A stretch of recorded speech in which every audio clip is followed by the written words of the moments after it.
అధ్యక్ష, చాలా సంతోషం అధ్యక్ష. డిబేట్ ప్రారంభమైంది. మంచి చెడుల విశ్లేషణ జరగాలంటే ముందు చర్చ చేయాలి. నేను కూడా బిఏలో హిస్టరీ చేశాను. అప్పట్లో మాల్తూజియన్ థియరీ ఆఫ్ పాపులేషన్, జనాభా ఏ విధంగా ఇదవుతుందంటే ఒక ఫ్లడ్ వస్తే కొంతమంది చనిపోతారు. అప్పట్లో కలరా ఇలాంటివి వస్తే కొన్ని వేల మంది చనిపోతారు. ఫ్యామిన్ వస్తే చనిపోతారు. That is how population control కానీ బ్యాలెన్స్ కానీ అవుతుందని ఒక థియరీ. ఆ తర్వాత మనం ఆలోచిస్తే అధ్యక్ష, ఇప్పుడు ఇటీవల కాలంలో నేను ఇప్పుడు చాలామంది రిమైండ్ చేశారు. ఐఎమ్ వెరీ హ్యాపీ అధ్యక్ష. కొన్ని సంఘటనలు నేను ఆ రోజు సరే ఐటీ అవన్నీ మాట్లాడాను, కానీ ఒక సంఘటన చూస్తే అసెంబ్లీలో 96, 97 లేకపోతే ఆ ప్రాంతంలో పెద్ద ఎత్తున అసెంబ్లీ మొత్తం కండోమ్స్తో డెకరేట్ చేశాం. బయట 8 feet 10 feet కండోమ్ పెట్టాం. ఆ రోజు ప్రిడామినెంట్గా ఆంధ్రప్రదేశ్లో ఎయిడ్స్ ఉంది. మహారాష్ట్ర, ఆంధ్రప్రదేశ్ 2 ఎయిడ్స్. అక్కడి నుంచి ఈ యొక్క నేషనల్ హైవేస్ అంతా కూడా పెద్ద ఎత్తున స్ప్రెడ్ అయ్యేది. ఆ రోజు నేను ఒక మాట చెప్పాను, break silence, talk about AIDS, otherwise జాతి మనుగడకే ప్రమాదం వస్తుందని గట్టిగా చెప్పాను. చెప్తే చాలామంది అర్థం కాదనే ఉద్దేశంతో ఒక రోజంతా అసెంబ్లీ అంతా కూడా పెట్టి ఇచ్చేస్తే ఆ రోజు పరిష్కారం కాలేదు. కానీ నెక్స్ట్ ఇయర్కి ఆంధ్రప్రదేశ్ ఎయిడ్స్ ఫ్రీ స్టేట్ అయ్యే పరిస్థితి వస్తుంది. అది ఆ రోజు ఒక సంకల్పం. ఇలాంటివి ఆర్థిక సంస్కరణ చాలామంది భయపడ్డారు. నేను ఆర్థిక సంస్కరణలు మాట్లాడినప్పుడు 95, 96లో 91 ఆర్థిక సంస్కరణలు ప్రవేశపెట్టాం. ఎవరు మాట్లాడలేదు. నేను ఓపెన్గా మాట్లాడాను. నష్టం వస్తుందన్నారు, కానీ కన్విక్షన్ ఉంది, మాట్లాడాను. ఇలాంటి టెక్నాలజీ ఆ రోజు నేను మాట్లాడి సెల్ ఫోన్ కూడు పెడుతున్నా అన్నారు. ఎన్నో విధాలుగా విమర్శించారు, కానీ ఎప్పుడు నేను ఎన్నికపోలేదు. అది కూడా ప్లాన్ చేసింది. ఈరోజు మనం చూస్తే ఫ్యామిలీ ప్లానింగ్ నేనే మాట్లాడాను. ఆ రోజు మీరు చూస్తే ఫ్యామిలీ ప్లానింగ్లో చూస్తే అధ్యక్ష, మళ్ళీ చెప్తున్నా, 92, 93 3 TFR 3%. అదే 98, 99కి 2.5, 97లో పాలసీ. ఆ పాలసీ వస్తాను 2002కి 2.2, ఈరోజు 1.5. ఇప్పుడు ఒకసారి నేను లాస్ట్ 16, 17 అనుకుంటాను వెస్ట్ గోదావరికి వచ్చాను. ఆ రోజు ఒక మీటింగ్లో నేను మాట్లాడాను ఫ్యామిలీ ప్లానింగ్ గురించి. ఒకరోజు పెట్టాం. ఇప్పుడు ఫ్యామిలీ ప్లానింగ్ ఇర్రెలవెంట్ అవుతా ఉంది. మనం మార్చుకోవాల్సిన అవసరం ఉంది. పాపులేషన్ని ప్రమోట్ చేయాలని నేను మాట్లాడితే నాకు బాగా జ్ఞాపకం, జయప్రకాష్ నారాయణ గారు నన్ను విమర్శించాడు. ఇటీవల మళ్ళీ నేను మాట్లాడితే తమిళనాడు సీఎం మాట్లాడాడు. ఆర్ఎస్ఎస్ చీఫ్ అయితే భగవత్ గారు చాలా క్లియర్గా 3 పిల్లలు ఉంటేనే ఈ దేశం రాబోయే రోజుల్లో సస్టైనబిలిటీ ఉంటుందని వారు మాట్లాడే పరిస్థితికి వచ్చారు. అందుకని అధ్యక్ష, చైనా 1 child అన్నారు. చాలా స్ట్రిక్ట్గా ఇంప్లిమెంట్ చేశారు.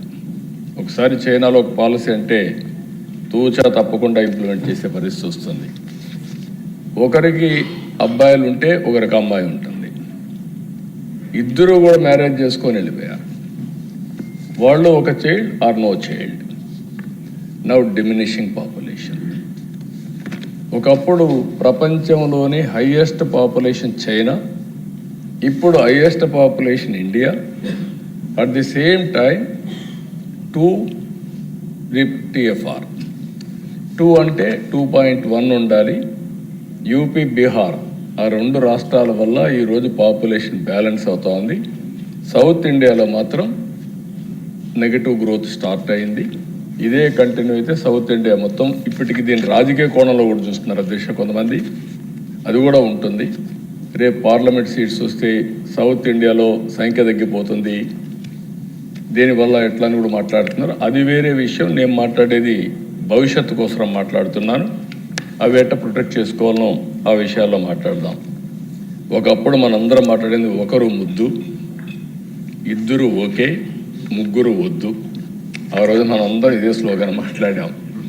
ఈరోజు మనం మాట్లాడాల్సింది ఒకరు వద్దు, ఇద్దరు ఓకే, ముగ్గురు ముద్దు అనేది అందరూ కూడా మాట్లాడగలిగితే దానివల్ల అప్పుడు కంటే కూడా ఇప్పుడు కొంచెం కష్టంగా ఉంటుంది దేశం. చాలామంది చాలా రీజన్స్ కూడా చెప్పారు. ఇక్కడ ఈ హౌస్లో చర్చకు వస్తే డిఫరెంట్ ఒపీనియన్స్ వచ్చాయి. అసలు చర్చే లేకపోతే ఈ ఒపీనియన్సే రావు. ఒకరు మాట్లాడితే ఒక మాట అన్నారు, ఇప్పుడు కూడా పేదవాళ్ళు ఎక్కువ మంది పిల్లలు అంటున్నారు. ట్రైబల్స్లో ఇప్పుడు కూడా గిరిజనుల్లో ఎక్కువ మంది పిల్లలు ఉన్నారు. మొన్న ఇటీవల నేను ఏజెన్సీ ఏరియాకి పోయాను. ఏజెన్సీ ఏరియాలో చాలామంది పిల్లలను వాడు చూసినప్పుడు ఇద్దరు, ముగ్గురు, నలుగురు అంటున్నారు. కానీ బ్రిలియంట్గా తయారవుతున్నారు అక్కడ. రేపు రాబోయే రోజులు స్పోర్ట్స్లో కానీ నాలెడ్జ్లో కానీ ట్రైబల్ ఏరియాలో ఉండే పిల్లలు పట్టుదల పెరిగింది, బాగా ముందుకు పోయే పరిస్థితికి వచ్చారు. ప్లేన్ ఏరియాలో కూడా పేదవాళ్ళల్లో ఇంకా అనేక కారణాల వల్ల ఇద్దరు, ముగ్గురు అమారీ పిల్లలు ఉండే పరిస్థితికి వచ్చారు. నాకు ఒకసారి చాలా చర్చ చేశాం తల్లికి వందనం కార్యక్రమంలో. కొంతమంది ఒకరికే ఇద్దాం, లేదంటే ఇద్దరికి ఇద్దాం, ఆపేద్దాం ఇవన్నీ అంటే నాకు ఇది చూసిన తర్వాత అనిపించింది, ఎంతమంది పిల్లలుంటే అంతమందికి తల్లికి వందనం కింద 15,000 ఇద్దామని నిర్ణయించుకున్నాం. దానివల్ల మనం ఏదైతే మాట్లాడుతున్నామో దీనికి కూడా చాలా పెద్ద ఎత్తున సపోర్ట్ చేసే పరిస్థితికి వచ్చింది. ఈరోజు థామస్ గారు కొన్ని విషయాలు చెప్పారు, నేను ఆ విషయం కూడా చెప్తాను. కొంతమంది మాట్లాడినప్పుడు ఒక్కొక్కరి attitude, perceptions always not realities. But పర్సెప్షన్గా వదిలిపెడితే it will become a reality over a period of time. Good or bad, that is different issue. China ఒకరే పిల్ల ఒకరే ఉండాలి అన్నారు. ఆ రోజు అది కరెక్ట్ అనిపించింది. మనం కూడా అనుకున్నాం, బాగా చేస్తున్నారు వాళ్ళు, చూసారా మారిగా ఉండాలనుకున్నాం. మనం మోటివేషన్లో ఒకరు లేకపోతే ఇద్దరు అని చెప్పి మాట్లాడాం. మన పాపులేషన్ తగ్గింది, చైనా పాపులేషన్ తగ్గిపోయే పరిస్థితి వచ్చింది. ఆ రోజు perception right, over a period of time ఆ పర్సెప్షన్ నాట్ రైట్ అనే పరిస్థితికి వచ్చాం.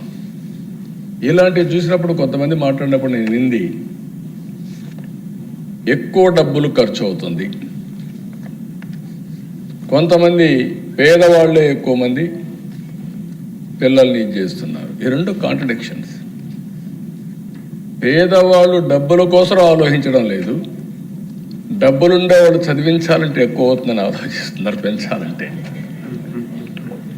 డబ్బులు లేక కాదు, ఆలోచన విధానం. కంఫర్ట్ జోన్కి వెళ్ళిపోయాం. ఎక్కడైనా చూడండి దేశ, ఎవరైనా సరే కంఫర్ట్ జోన్కి వెళ్ళిన వాళ్ళు అక్కడి నుంచి కాంప్లసెన్సీ వస్తుంది, అక్కడి నుంచి కష్టపడేది మానేస్తాం, ఈజీగా వెళ్ళిపోయే పరిస్థితి వస్తుంది. ఈ రెండు పర్సెప్షన్స్ వాస్తవం కాదు. దాన్ని మనం ఏ విధంగా రియాలిటీకి దగ్గర ఉండాల్సిన అవసరం ఉంది. నేను ఎంటైర్లీ అగ్రీ అవుతున్నా. ఒక వర్షం చూస్తే అధ్యక్ష, మహిళలు అందరూ మాట్లాడారు, కొంతమంది విలువల గురించి మాట్లాడారు, కొంతమంది భారం ఎక్కువ అవుతుందని కూడా మాట్లాడారు, మేమే భరించాలనా అని కూడా అది ప్రగాఢంగా ఉండే విధానం. ఒకప్పుడు అధ్యక్ష జనరేషన్ గ్యాప్స్ కూడా ఇవన్నీ. ఈవెన్ టుడే నాకు చాలా సంతోషం ఏంటంటే ప్రపంచంలో మహిళలకు గౌరవం ఇచ్చే ఏకైక దేశం భారతదేశం అధ్యక్ష. ఈవెన్ టుడే అమెరికాలో రాలేదు, ప్రెసిడెంట్ ఆఫ్ అమెరికా కాల, ఇక్కడ మనం 33% రిజర్వేషన్స్ ఉమెన్కి ఇచ్చారు. ఎన్డీఏ ప్రభుత్వం 33% చట్టసభల్లో మహిళలకు సీట్లు రాబోతున్నాయి. ఎన్టీ రామారావు గారు వచ్చిన తర్వాతనే ఆస్తిలో సమాన హక్కు తీసుకొచ్చి ఆడపిల్లలు మగపిల్లలు సమానం అని చెప్పి తర్వాత ఒక 10 ఏళ్ళలో చట్టం వచ్చే పరిస్థితికి వచ్చింది దిశ. ఇప్పుడే థామస్ గారు కొన్ని విషయాలు చెప్పారు దిశ. వ్యాసెక్టమీ, టుబెక్టమీ ఇవన్నీ కూడా మాట్లాడారు. అదే మరిగా ఒక యాక్ట్ గురించి కూడా మాట్లాడారు. సి సెక్షన్ ఆపరేషన్స్ గురించి మాట్లాడారు. అదే మరిగా ఆయన మాట్లాడినప్పుడు ఒకప్పుడు దేశం నేను కూడా చూసేవాడిని. ఎవరికన్నా పిల్లలు లేకపోతే స్టిగ్మా కింద చూసేవాడిని ఊర్లో. దాంతో ప్రతి ఒక్కరూ ఏదో ఒక విధంగా పిల్లలు ఉండాలి, మనం కూడా ఏదైనా డాక్టర్ని కన్సల్ట్ చేయాలి. కన్సల్ట్ చేసి పిల్లలు కనడం అనేది ఒక సాంప్రదాయంగా పెట్టుకొని ముందుకు పోయే పరిస్థితి వచ్చింది. అలాంటిది ఆ స్టిగ్మా పోయి ఇప్పుడు మనం అందరం కూడా పిల్లలు వద్దనుకుంటే, నాకు ఒకసారి చెప్పేవాడిని, నేను హైదరాబాద్లో చూశాను బిగినింగ్లో ఐటీ ప్రొఫెషనల్స్, నేనే 33% రిజర్వేషన్స్ కూడా పెట్టాను గర్ల్స్కి. ఎడ్యుకేషన్లో ఫస్ట్ టైం ఆడపిల్లలకి 33% చదువులో ఉద్యోగాల రిజర్వేషన్స్ పెట్టాం 30 ఏళ్ళు 25 ఏళ్ళ కంటే. ఆ రోజు నేను ఇంకొక మాట కూడా చెప్పాను. ఆ రోజు నేను తీసుకొచ్చిన ఎడ్యుకేషన్ పాలసీ వల్ల దిశ బాగా చదువుకొని ఒకప్పుడు కట్నాలు ఇచ్చేవాళ్ళు, ఇప్పుడు రివర్స్ కట్నం ఇచ్చే పరిస్థితికి వచ్చారు. ఆడపిల్లలకు డబ్బులు ఇచ్చి పెళ్లి చేసుకునే పరిస్థితి వచ్చింది. అలాంటి చాలా మార్పులు వచ్చాయి దిశ. డబుల్ ఇన్కమ్ నో కిడ్స్ అనే పరిస్థితి కూడా పెట్టారు.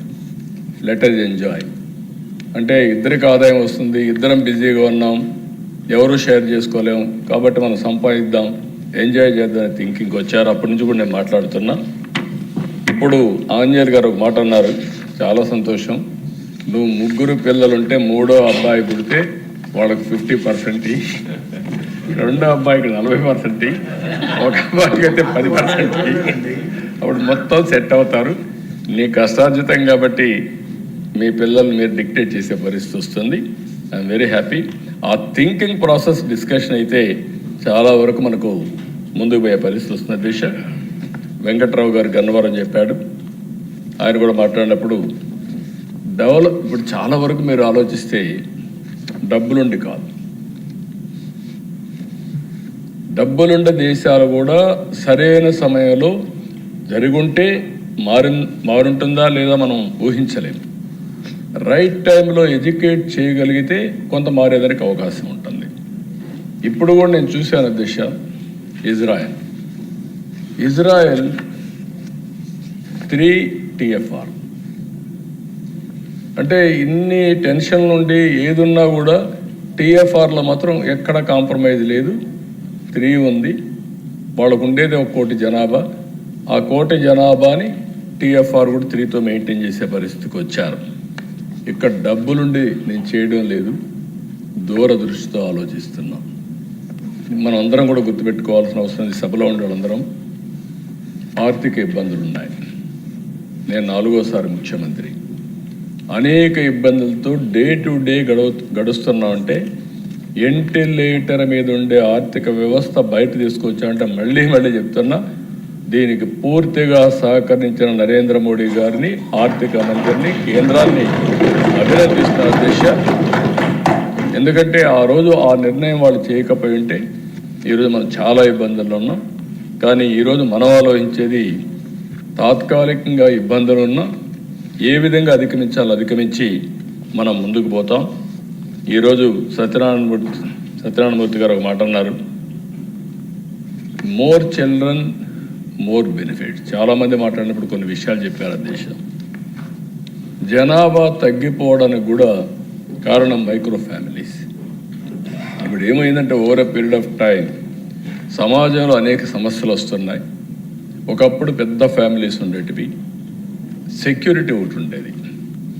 ఇంట్లో 5-6 మంది 10 మంది ఉండడం, పెద్దలు అడ్వైజ్ చేయడం, పిల్లలు వినడం, ఇంట్లో ఏదైనా ఒక చిన్న గొడవ పడినా సర్ది చెప్పడం, వాళ్ళందరికీ కూడా ఎక్కడికక్కడ గైడెన్స్ ఇచ్చి మెంటరింగ్ ఇచ్చి ముందుకు తీసుకుపోయే పరిస్థితి వచ్చారు.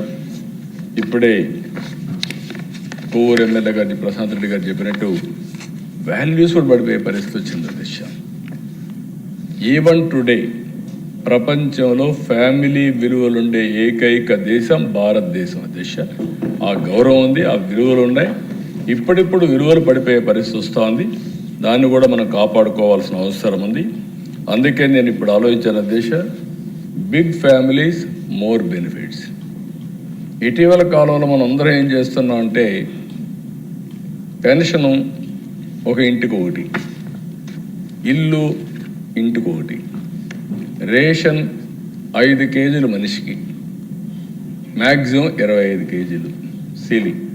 అంటే 7 మంది ఉంటే 25, ముగ్గురుంటే 15, ఒకరుంటే 5 ఇచ్చే పరిస్థితికి వచ్చాం. అదే కానీ 7 మంది ఉండే వాళ్ళకి 35 కాకుండా 40 కేజీలు ఇస్తే ఆ ఇన్సెంటివ్ కన్నా ఊర్లో వాళ్ళందరూ కలిసి ఉంటారు. ఇప్పుడు మనం ఇల్లు కడుతున్నాం. ఇల్లు కడితే 5-6 మంది ఉంటే ఒకే బెడ్రూమ్. దీంతో ప్రతి ఒక్కరూ ఇంకొక ఇంటికి అప్లికేషన్ పెట్టుకొని డివైడ్ అయినట్టు చూపించుకోవడం, అటు ఇటు పోవడం జరుగుతున్నాయి. అందుకే నేను ఆలోచించింది, ఎక్కువ మంది ఉంటే 2 బెడ్రూమ్ హౌస్ ఇద్దాం, ఇంకా ఎక్కువ మందిని 3 బెడ్రూమ్ హౌస్ ఇద్దాం, పెద్ద కుటుంబాలను ప్రోత్సహిద్దాం, పాలసీస్ అన్నీ రివ్యూ చేద్దాం. అప్పుడు ఇంట్లో కూడా పెద్దవాళ్ళు ఉంటే పిల్లలు చూసుకుంటారన్న ఆలోచనతో ఆటోమేటిక్గా పిల్లలు కూడా కనడం కానీ దీనికి కూడా ప్రోత్సహించే పరిస్థితి వస్తుంది. అందుకే తొందరలో we will revisit all our policies. ఎంతమంది ఎక్కువ ఉంటే ఆ ఇంటికి అన్ని బెనిఫిట్స్ ఎక్కువ ఇస్తాం, ఎక్స్ట్రా ఇస్తామని చెప్పి కూడా నేను మీకు తెలియజేస్తున్నా. మాధవ్ గారు ఇన్ఈక్వాలిటీ 1 రీజన్ అన్నారు, ఫ్యామిలీ సపోర్ట్ ఒకటి, ఇవి కూడా కారణం అని చెప్పి మన గుంటూరు మాధవ్ గారు చెప్పారు. ఇంకొక పక్కన కడప మాధవ్ గారు టోటల్ రెస్పాన్సిబిలిటీ మేమే తీసుకోవాలన్నా, మగవాళ్ళు తీసుకోవడం లేదు కాబట్టి అసర్టివ్గా వారు కూడా చెప్పారు.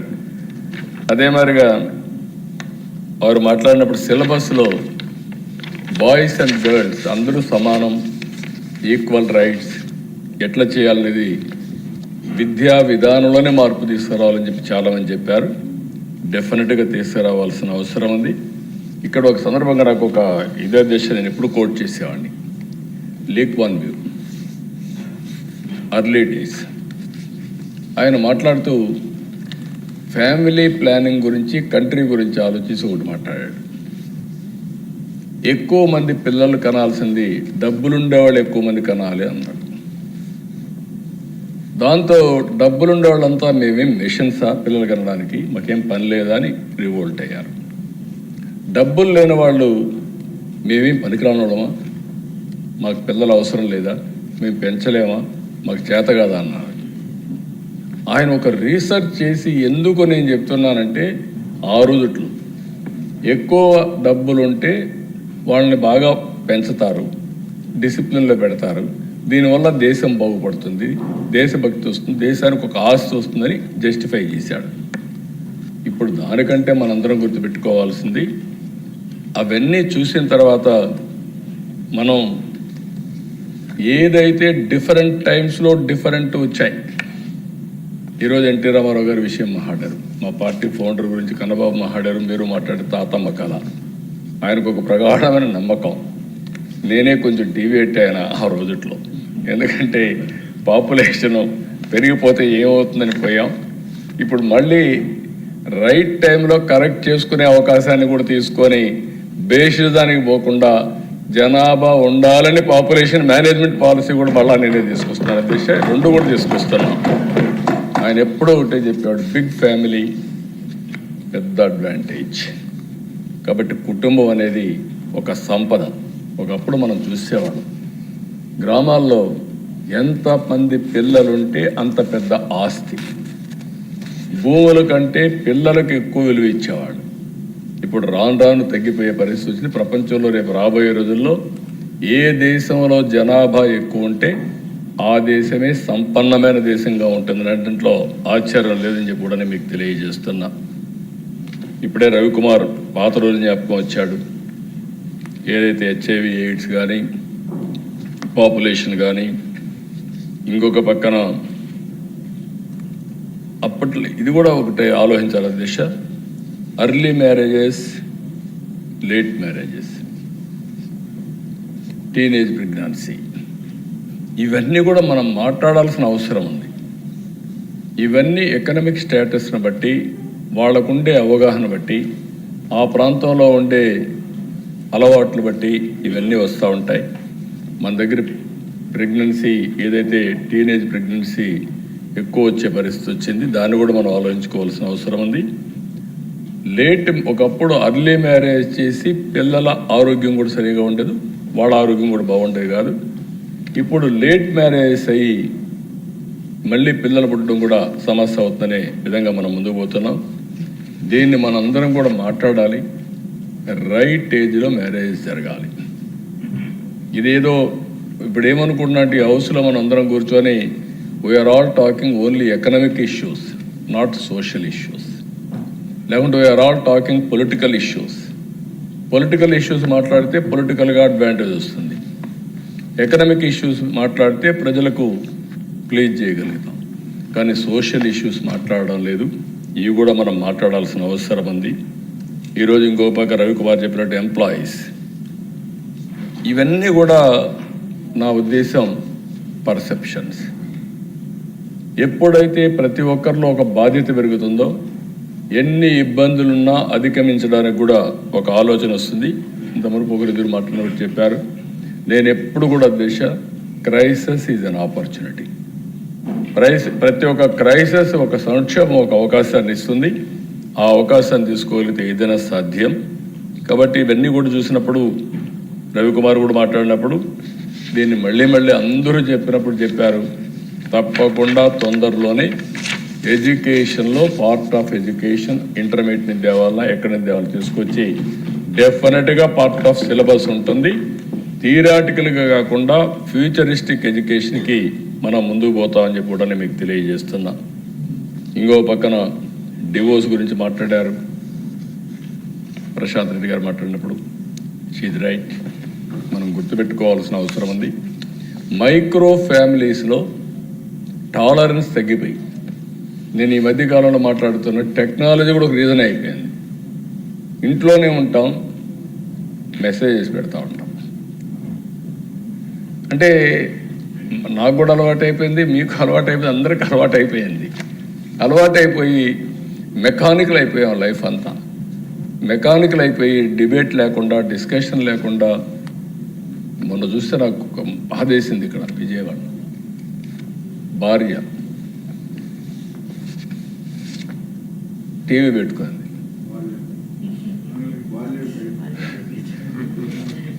టీవీ పెడితే భర్త ఎక్కువ సౌండ్ తగ్గించమన్నాడు.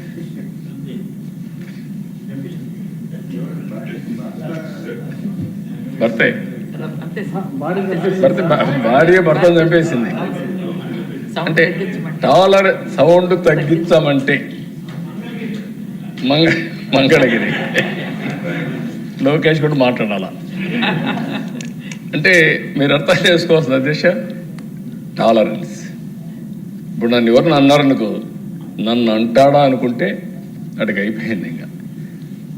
కానీ ఆ టాలరెన్స్ పోయేసి ఈ సమస్యలనే వస్తున్నాయి. అందులో ఈ మధ్య యంగ్స్టర్స్లో కానీ సమాజంలో కానీ ఇది ఒక పెద్ద సమస్యగా తయారయ్యే పరిస్థితి వచ్చింది. స్టబన్గా ఉండాలి, ఫర్మ్గా ఉండాలి, కానీ అట్ ది సేమ్ టైం ఏది రైట్ ఏది రాంగ్ డిస్కషన్, డిబేటు ఇవన్నీ జరగాల్సిన అవసరం ఉంది. ఇంకొక పక్కన విష్ణుకుమార్ రాజు గారు కొంత టైం ఇవ్వాలి, ఇప్పుడే మీరు పెట్టేదండి అని కూడా మాట్లాడారు. ఇది రైట్. ఏది పెట్టినా కూడా రీజనబుల్ టైం ఇచ్చి గెస్టేషన్ పీరియడ్ ఇచ్చి మనం చేయాల్సిన అవసరం. లోకల్ బాడీస్ ఇవన్నీ డెఫినెట్గా ఇవన్నీ కూడా ఆలోచిద్దాం. రెండోది కూడా మీరు అడిగారు, 25,000 ఇస్తున్నారు ఇద్దరికి ముగ్గురి పిల్లలకి, అదే సమయంలో 1,000 రూపాయలు కూడా ఇస్తారని మూడో చైల్డ్కి. అది కూడా నేను ఆలోచిస్తాను. అవి కూడా ఆలోచించి డిబేట్ చేద్దాం. నాకు డబ్బులుంటే దీనికంటే మించిన ప్రోగ్రాం లేదు. జనాభా ఉంటేనే మనం సర్వీస్ చేసేది. మనకుండే 5 కోట్ల జనాభా తగ్గకుండా పాపులేషన్ కానీ ప్రాపర్గా మేనేజ్ చేయగలిగితే ప్రపంచంలోనే శాశ్వతంగా తెలుగు జాతి శక్తివంతమైన జాతిగా తయారవుతుంది. అట్లా అనుమానం లేదు. దానికి ఏం చేయాలో మనం వర్కౌట్ చేద్దాం. ఇప్పుడే విజయనగరం ఎమ్మెల్యే అదితి గారు కూడా చెప్పారు. అయితే ఇక్కడ కన్విక్షన్తో మనం చేసినప్పుడు వ్యక్తులు ముఖ్యం కాదు, సమాజం ముఖ్యం. దానికి ముందుకు పోవాల్సిన అవసరం ఉంది. చంద్రబాబు నాయుడు గారు చెప్పినట్టు ఫేజ్ 1 జీరో పవర్టీ, ఫేజ్ 2 ఆర్థిక అసమానతలు తగ్గించే సమాజం. We are all working not for big అంటే బిలినియర్స్ మిలినియర్స్ కోసం కాదు. మనం పోరాడేది, మనం చేసేది పబ్లిక్ పాలసీస్. ఈ పవిత్రమైన దేవాలయాలు ప్రజాహితం కోసం పనిచేస్తాం, పేదవాళ్ళ కోసం పనిచేస్తాం. ఆర్థిక అసమానతలు తగ్గించి ఎలాంటి సొసైటీని చూడాలనుకుంటున్నామో అది చేసే శక్తి మనకుంది. ఎన్నో ఏళ్ళు పడదు, 25 ఏళ్లకు మన పద్దేశ ఇప్పుడు కూడా నా జ్ఞాపకం. ఆంధ్రప్రదేశ్ రాష్ట్రం వెనకాలన్న టెక్నాలజీలు ఎక్కడా లేవు. ఆ రోజు టెక్నాలజీకి ప్రాధాన్యత ఇచ్చాం, విజన్ 2020 తయారు చేశాం. ఈరోజు హైయెస్ట్ పర్ క్యాపిటల్ ఇన్కమ్కు చిరునామా తెలంగాణ రాష్ట్రం. బెస్ట్ లివింగ్ స్టాండర్డ్స్ ఉండే సిటీ హైదరాబాద్ సిటీ. అది ఆ రోజు ఫౌండేషన్ ఇచ్చాం, ఈరోజు రియాలిటీ అయింది. ఒక్క ఐటీ పాలసీ ప్రపంచంలో హైయెస్ట్ పర్ క్యాపిటల్ ఇన్కమ్ ఎవరంటే దానికి చిరునామా తెలుగు వాళ్ళు. ఇవన్నీ సాధ్యమైనాయంటే ఈరోజు మనం అనుకున్నది రాబోయే 20-30 సంవత్సరాల్లో పెను మార్పులు వస్తాయి. నేను అందుకే మళ్ళీ చెప్తున్నా, భవిష్యత్తులో నేను ఊహించిన సమాజం ఆర్థిక అసమానతలు తగ్గి హ్యావ్స్ అండ్ హ్యావ్ నాట్స్ మధ్యలో అందరికీ మెరుగైన జీవన ప్రమాణాలుండే సమాజమే ఒక సుస్థిరమైన సమాజం. ఆ సమాజం కోసమే ఈ పవిత్రమైన దేవాలయంలో ఈ యొక్క అసెంబ్లీలో చట్టాలను చేస్తాం, పబ్లిక్ పాలసీస్ రూపొందిస్తామని చెప్పి కూడా నేను మీకు తెలియజేస్తున్నా. ఇంకొక పక్కన మా కాళశ్రమిలో చెప్పాడు దిశ, డెఫినెట్గా యూ విల్ హ్యావ్ 3 చిల్డ్రన్. కాబట్టి అది is right. Psychology is important. Debate చేసినప్పుడు అవన్నీ కూడా బయట వస్తూ ఉంటాయి. రామాంజలి గారు చాలా స్పష్టంగా చెప్పాడు, సంతానమే సంపద, అది వాస్తవం. ఇంకొక పక్క విజయ్ కుమార్ ఎప్పుడు కూడా థాట్ ప్రాసెస్, మనం ఇఫ్స్ అండ్ బట్స్ ఎప్పుడూ ఉంటాయి. రోడ్డు మీద పోతే యాక్సిడెంట్ అవుతుంది అనుకుంటే రోడ్డు మీద పోవడం మానేస్తాం. రోడ్డు మీదకి పోవాలి, జాగ్రత్తలు తీసుకోవాలి. ఈ పాలసీ అచీవ్ చేయాలి, ఏం చేయాలో మనం ఆలోచించాల్సిన అవసరం ఉంది. దానికి కూడా మీరు చెప్పినట్టు 1 సంవత్సరం దీన్ని అమలు చేస్తే కొన్ని అవుట్కమ్స్ వస్తాయి. దాన్ని బేస్ చేసుకొని మళ్ళీ ముందుకు పోతామని చెప్పి నేను మీకు తెలియజేసుకుంటూ, కొండబాబు కూడా చాలా క్లియర్గా మన ఆలోచన విధానాలు వేస్ట్ ఎనర్జీ కింద వేస్ట్ని సంపద క్రియేట్ చేయడం, సర్క్యులర్ ఎకానమీ, ఇవన్నీ కూడా మాట్లాడారు. వారిని కూడా అభినందిస్తూ, ఇంకొక పక్కన ఈరోజు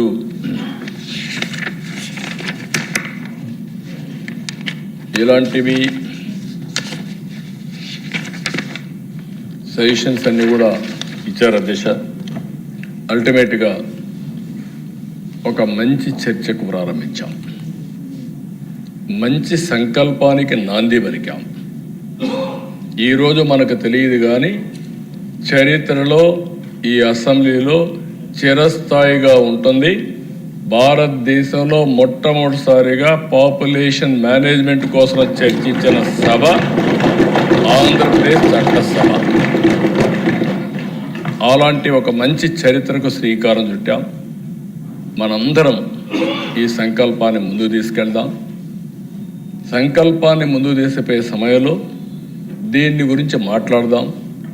డిస్కషన్స్ వస్తాయి, కొంతమంది విమర్శిస్తారు, కొంతమంది మాట్లాడుతూ ఉంటారు, కొంతమంది వాడుకుండే ఇబ్బందులు కూడా మనకు చెప్తారు. ఆ ఇబ్బందుల్ని మనం అధిగమించకపోతే విమర్శించే పరిస్థితి ఉంటుంది. ఫైనల్గా consensus is the best way.